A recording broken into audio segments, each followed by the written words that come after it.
तो अब तक की कहानी में कोजे पियानो बजाने को लेकर सीरियस होता है, और अब कहानी में आगे अपनी क्लास के दौरान भी कोजे काओरी के साथ मिलकर म्यूजिक रूम में प्रैक्टिस करता है, जहां कोजे इस बार धुन भूला नहीं होता, पर फिर भी उसको फटका पड़ता है काओरी की तरफ से, क्योंकि वो ये दिल से नहीं कर रहा जो काओरी महसूस कर पाती है। और ये सच भी होता है, क्योंकि कोजे वो जिस धुन को बजाने वाले इस परफॉर्मेंस के दौरान उसको लेकर काफ़ी टेंशन में है, जिसे कोजे चेंज करना चाहता है, लेकिन काओरी उसकी ये बात बिल्कुल नहीं मानने वाली। और साथ ही वो ये भी सोचते कि कोजे आखिर क्यों इस धुन से बचना चाहता है, जहाँ कोजे के कलेक्शन में मोस्टली प्यार भरी धुनें पड़ी थी, जिन धुनों में से एक धुन ये भी थी जो उनके अभी के परफॉर्मेंस में उन्हें परफॉर्म करना है। तो उस सब के बाद कोजे अपने घर पहुंचता है, जहाँ वो वही धुन ढूंढता है जिस धुन को वॉयलिनिस्ट को ध्यान रखते हुए लिखा गया था, पर साथ ही इसके धुन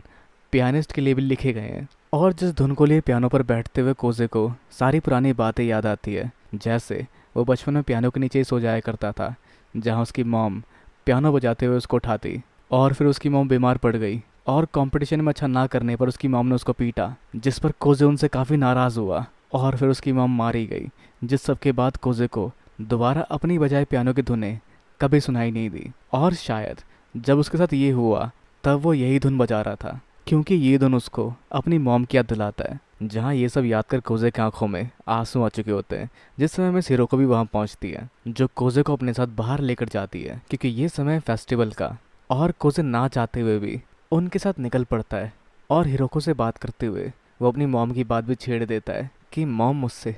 नफरत करती होगी ना। पर उस पर मिस हिरोको कहती है कोई भी ऐसी माँ नहीं है जो अपने ही बच्चे से नफरत करे, बजाय उसके। जब कोजे नाराज़ हुआ था उसकी मॉम खुश थी, क्योंकि उस समय कोजे बड़ा हो चुका था, एक पियानिस्ट के तौर पे भी और एक इंसान के तौर पे भी, जिससे इनडायरेक्टली कहीं ना कहीं उसकी मॉम खुश थी, क्योंकि सब कोजे को रोबोट कहा करते और वो अपनी फीलिंग कभी एक्सप्रेस भी नहीं करता अपनी मॉम से। पर उस सब से वो काफ़ी नाराज़ हुआ और उसने अपना गुस्सा दिखाया। वैसे काफ़ी अजीब थी कोजे की मॉम, पर खैर फिर भी ये बातें काफ़ी तक खाई जा रही है कोजे को कि क्या उसकी मॉम उसे कभी माफ़ भी कर पाती, क्या उनके सिखाए पियानो को उसे दोबारा हाथ भी लगाना चाहिए या नहीं। जिस पर हिरोको कहती है अगर तुम्हें ऐसा ही लगता है तो पियानो बजाओ अपनी पूरी हिम्मत से, और कोशिश करो कि तुम्हें साके की आवाज़ सुनाई दे। जहाँ वो उसको ऐसे छोटी मोटी बात की चिंता करने से मना करती है और कहती है मर्द बनो और अपनी मुश्किलों का सामना खुद करो। और चलो बजाते हैं, हम दोनों ही पियानिस्ट है। और साथ ही साथ जो मन ही मन ये भी सोचती है कि वो कोजे पर कुछ ज़्यादा ही स्ट्रिक्ट है, पर फिर भी उन्हें ये करना पड़ेगा ताकि कोजे एक पियानिस्ट की तरह आगे बढ़ सके और अपनी मॉम को सही मायने में अलविदा कह सके। खैर जहाँ शायद अगले दिन कोजे कावरी के साथ प्रैक्टिस करके रात के समय साइकिल पर घर की ओर बढ़ता है, जो दोनों काफ़ी लेट हो चुके होते हैं, और कावरी भी उससे काफ़ी हद तक नाराज़ होती है। पर कोजे भी अपनी पूरी कोशिश कर रहा है साइकिल चलाने में, जहाँ कावरी उसे कुछ देर बाद आसमान की ओर देखने के लिए कहती है, जो कहते हैं ऊपर देखो तारे, तारे कितने चमक रहे हैं, ये ऐसा लग रहा है कि वो हम पे रोशनी कर रहे हैं। जहाँ कोजे का एक सपना काफ़ी हद तक पूरा होने वाला है, क्योंकि वो कावरी के साथ उस आसमान को देखने वाला है जिसे अकेले देखने में उसे डर लगा करता था, जिसे देख ना जाने क्यों कोजे गाना शुरू कर देता है, twinkle twinkle little star how I wonder what you are, जिसमें साथ देती है कावरी भी, अब above the world so high like a diamond in the sky। पर ये जापानीज में ट्विंकल ट्विंकल लिटिल स्टार जैसा कुछ साउंड करता है। पर खैर दोनों साथ में गुनगुनाते हुए बढ़ते हैं कावरी की घर की ओर, जहाँ कोजे देख पाता है एक बेकरी को, जिस बेकरी के बाहर से खड़ा कर कावरी अंदर घुसती है,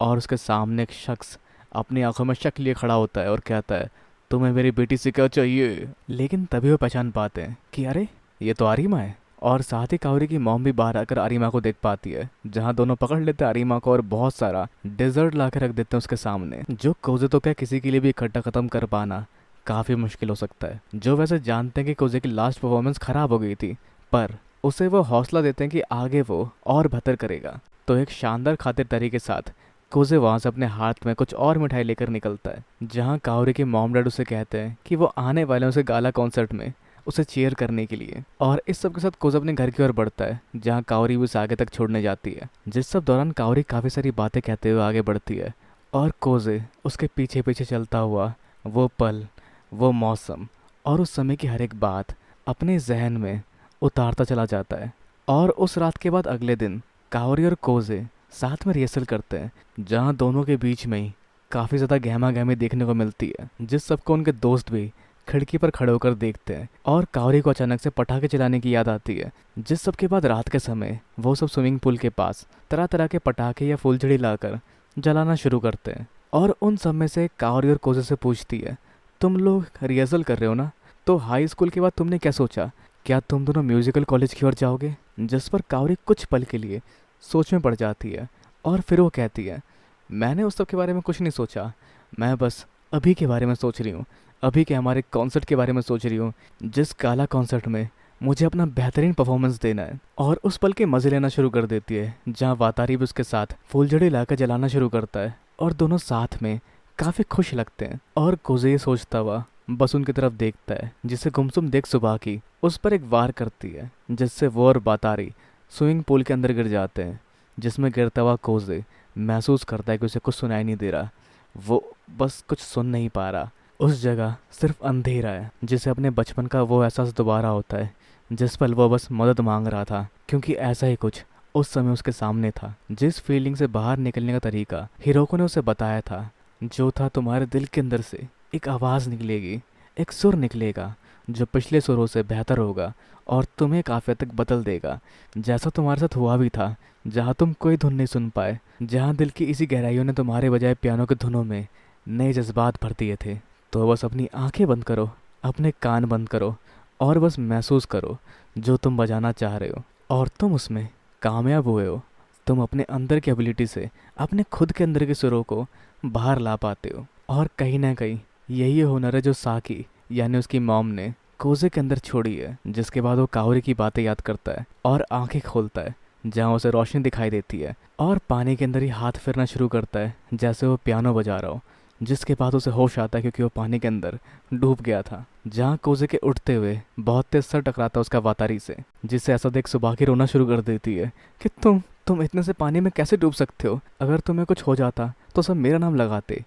जहाँ वैसे कोजे याद करता उस पल को जब उसने पूल से बाहर रोशनी देखी थी, तो मतलब साफ है कोजे को अपना नज़रिया बदलना है, क्योंकि समुद्र की गहराइयों के अंदर भी रोशनी अपना रास्ता ढूंढ ही लेती है। और अब समय आ चुका है गाला कॉन्सर्ट का, जिस जगह सबकी जुबान पर कावरी का ही नाम है, क्योंकि वो दोबारा कमाल की धुनें बजा सकती है, जिस धुनों को सुनने ही लोग वहाँ आए हैं। पर सब कावरी के लिए वहाँ नहीं आए, कुछ लोग कोजे के लिए भी वहाँ पहुँचे, जो होती है अहमी, जो अपना रूप बदलने के बावजूद भी पहचान में आई जाती है। और जिस गाला कॉन्सर्ट में सभी जजेस काफ़ी खुश होते हैं, क्योंकि वो जज नहीं होते, वो यहाँ किसी को जज करने नहीं आए, वो बस संगीत का मज़ा लेने आए हैं और बाकी पार्टिसिपेंट में बिल्कुल खुलकर अपने हिसाब से धुनों को बजा सकते हैं। जिन जजों में भी लोगों को इंतज़ार होता है कावरी का ही, पर कावरी का कोई अता पता नहीं होता, वो कॉन्सर्ट हॉल तक पहुंची ही नहीं होती, ना ही वो वातारी का कॉल अटेंड करती है। जिस सबके साथ वातारी लेने पहुंचता है कावरी को या देखने पहुंचता है, वो कहाँ पहुंची, जहाँ कोजे और मिस हिरोको उन दोनों के परफॉर्मेंस को लास्ट में लाइन करने की बात करने जाती है। पर ऑर्गेनाइजर भी इसमें उनकी कोई मदद नहीं कर पाते, जिस दौरान उन्हें एक बच्चा दिखता है जो लास्ट में परफॉर्म करने वाला है, जिससे वो मदद मांगते हैं कि क्या तुम कावरी की जगह बजा लोगे ताकि उसे लास्ट वाला स्लॉट मिल सके। वो किसी कारण से लेट हो गई है, पर वो बच्चा पहले ही कावरी के नाम से काफ़ी चिढ़ा हुआ था और वो कहता है बिल्कुल नहीं, आखिरी शो मेरा होगा, आखिर में मैं ही बजाऊंगा। जो सब सुन मिस हिरोको उससे माफ़ी मांगती है और वो आगे कहता है कावरी अस्त व्यस्त है, उसके पास कोई तरीका ही नहीं है, ना तो उसे म्यूज़िक बजाना आता है, ना ही वो म्यूज़िक नोट्स फॉलो करती है। साफ दिखता है इसलिए वो अपना टाइम भी मैनेज नहीं कर पाई। बस लोगों को न जाने क्यों उसकी परफॉर्मेंस पसंद आई, उसके धुनों में कोई सुर ताल ही नहीं होता,